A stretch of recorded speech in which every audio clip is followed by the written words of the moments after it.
Kita buat SOP setiap pagi, menyapa customer, setiap pagi membuat misalnya konten di IG, FB. Setiap pagi membuat konten video atau TikTok atau Reels misalnya kan gitu.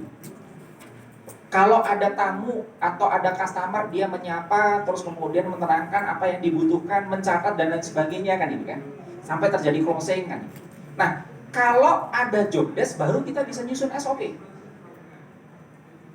Problemnya lagi, kalau kita nggak nyusun SOP, kita nggak bisa ngukur KPI.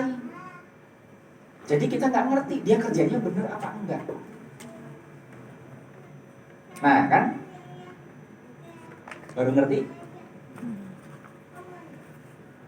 Jadi kalau mau membuat bisnis kita lebih baik apa? Ya udah, paling tidak kita jadi harus punya struktur organisasi dulu. Tapi kan saya CEO, coach, chief of everything, semua kita kerjain sendiri. Ya nggak apa-apa kan gitu kan. Tapi kan kita ngerti, kita CEO, di bawahnya lagi ada bagian sales dan marketing. Bawahnya lagi ada bagian operasional atau kemudian produksi. Bawahnya lagi ada bagian finance misalnya kan gitu. Kita ngerti, kita lebih berat kerja banyak di mana, itu kan kita jadi tahu. Kalau kemudian kita cari orang, kita jadi ngerti kita mau tempatin di mana. Sampai di sini paham ya? Efeknya lagi adalah ketika struktur organisasi ini clear, maka setiap orang di dalam perusahaan Bapak Ibu di timnya akan ngerti, oh, jadi sekarang saya posisinya di bawah nih kan gitu kan.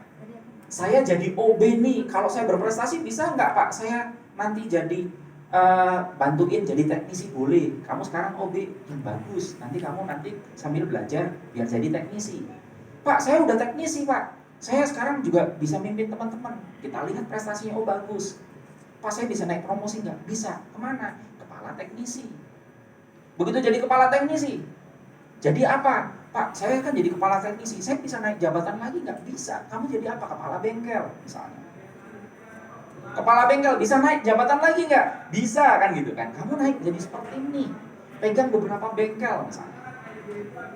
Jadi saya di Depok punya mitra bisnis namanya Putri. Dulu CS, anaknya kecil gitu kan. CS ternyata dia bagus, jualan itu dia tinggi. Saya kemudian tarik, kamu jadi kepala CS ya. Kenapa? Karena setelah dia jadi CS bagus, saya minta dia, coba kamu, teman-teman kamu ajarin deh. Kok kamu bisa closingnya tinggi?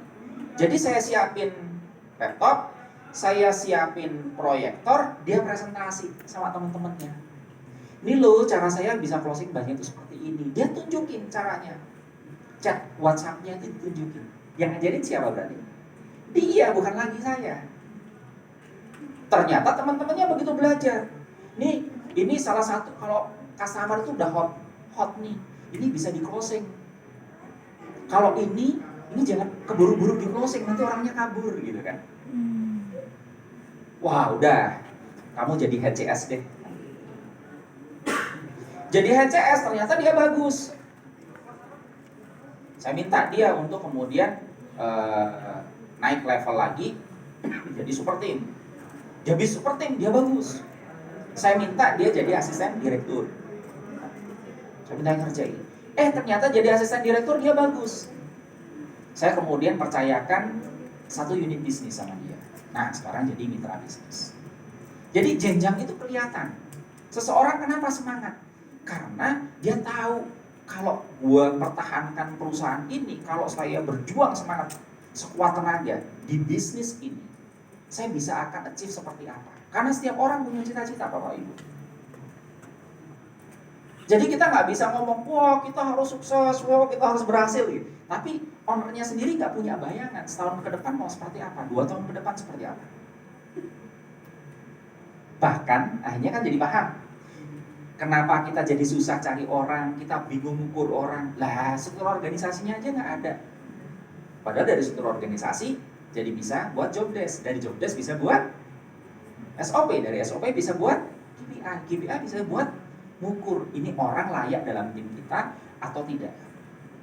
Kenapa? Dari KPI kita tahu ini orang masih kita bisa kasih kerjaan. Kenapa? Kalau di saya melihat tim itu kayak di jidatnya itu kayak ada speedometer. Jadi speedometernya ketahuan dia, oh KPI-nya masih 60%. Sini. Kamu ada kesulitan kerja nggak? Kenapa